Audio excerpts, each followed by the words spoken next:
Izakhamizi zakuWard 52 seyibambeke imasha nokuthula zalibangisa esiteshini samaphoyisa eNaledi namuhla ekuseni lapho izwalise khona ukuthi ke zifuna amaphoyisa eqinise isandla ephinde ke ethathe inyathelo kubantu bokufika abakuleli ngokungemthetho kanjalo ke nezitolo ezingawulandeli umthetho.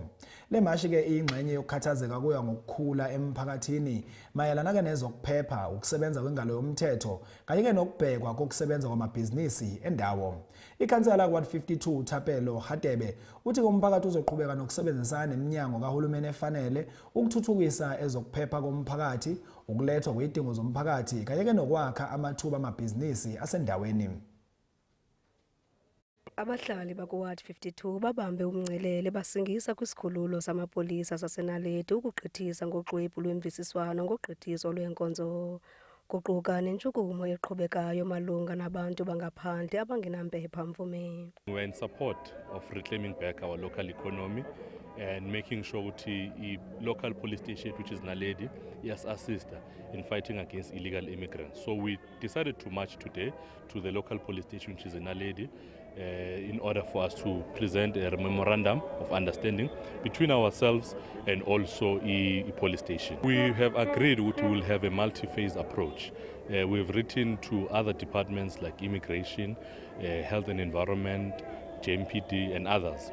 The second phase of our operation now will make sure we have all those departments available so that we have an operation Singene Nabo. We check expired goods, we check issues of abantu abala illegally. So today we're here, we'll announce in the next coming few days for the operation with the other departments. Uceba kaWard 52 uThapelo Hadebe uthi ukuya phambili kuqingqwe inhlelo zokubandakanya amasebe karhulumente afanelekileyo aza kunceda ukuqhubisana nalomba. Sizithola sometimes sihlukene phakathi. There are those who are benefiting from the illegal foreigners who resist in terms of ukuthi bahambe. But there are those who are cooperating, who are saying indawo zabo badinga uziclaim back, so they are working with us, they are part of the march.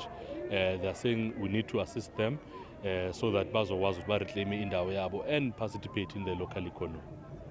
Uceba uthi kwinzuku ezizayo kuza kubanjwa intlanganiso apho kuza kuqukunjelwa zonke inhlelo. Kwiindaba zeSoweto TV ndinguNomzabalazo Mduka eNaledi.